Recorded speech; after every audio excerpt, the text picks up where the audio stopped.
Okay, so something really big just happened in Washington.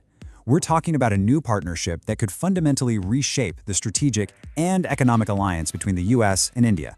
So yeah, let's break it down.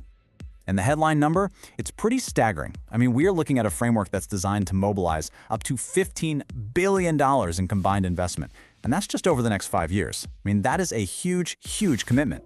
But listen, this isn't just about the money, not at all. This represents a formal, official framework designed to align the industrial policies of two of the world's largest democracies, to get them in sync. It's a true game changer, for sure. And officials are really hammering this point home. This is not just talk. I mean, this quote right here says it all. It's a capital-aligned execution plan. That's jargon, sure, but what it's really saying is that we're moving past promises and into a concrete, actionable plan to actually shift production and technology.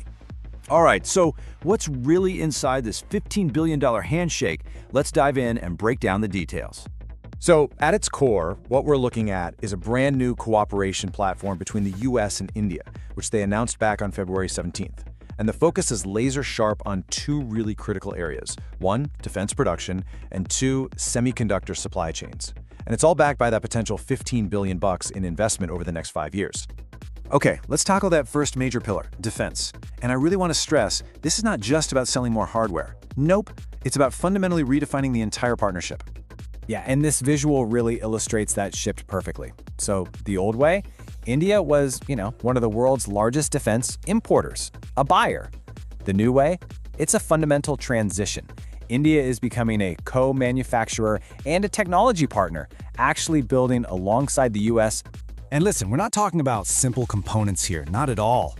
The focus is on highly advanced, really strategic systems. Things like jet engine components, advanced munition systems, and critical maritime surveillance platforms. This is all about building up a domestic capacity for high-tech production right there in India. And this really gets to the heart of the bigger economic shift that's happening. We're moving away from the simple, straight-line supply chain.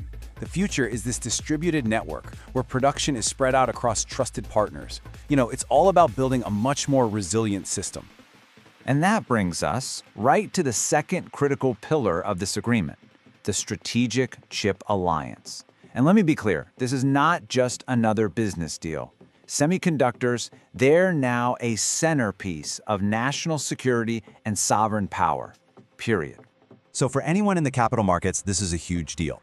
Here's why. First, it reduces risk because you're diversifying the global chip supply away from geopolitical hotspots. Makes sense, right? Second, it creates these clear pipelines for co-investment between sovereign funds and private firms. And third, it signals deep regulatory alignment between these two major democracies. Each one of those points, that's a massive confidence booster for investors. And this quote just brilliantly sums up the modern reality. Semiconductors are no longer just an industry story. It's about sovereign capability. I mean, the ability to design and manufacture advanced microchips, that's not just for the tech sector anymore. It's a measure of a nation's strength and its independence. Okay, let's pull all this together and connect the dots. What does this all mean for the bigger picture of the global economy right now? Okay, the single most important takeaway here for global investors, for corporations, is this. Washington and New Delhi are actively synchronizing their industrial policies. This isn't some happy coincidence, it's a coordinated strategy. So who wins here? Well, for India, this is a massive accelerator, boosting its status as a manufacturing and tech hub. For the US, it's all about expanding those strategic production partnerships beyond just reshoring. And for investors, they get the one thing they crave most, predictability. A bit of diplomatic and regulatory predictability in a very unpredictable world. And, there's actually a term for this whole strategy: economic diplomacy calibrated for capital. It sounds a little academic, I know, but it's really just a fancy way of saying that they're using foreign policy to create stable, predictable conditions, essentially to put up a giant flashing sign for international investment that says, come on in, the water's fine. So all of this, it naturally leads us to a new, really big question about the future of global supply chains. The question isn't whether supply chains are going to diversify anymore. That debate is over. They will. The real question now is which corridors, which partnerships will be ready to absorb that next massive wave of capital. And that's something to really think about.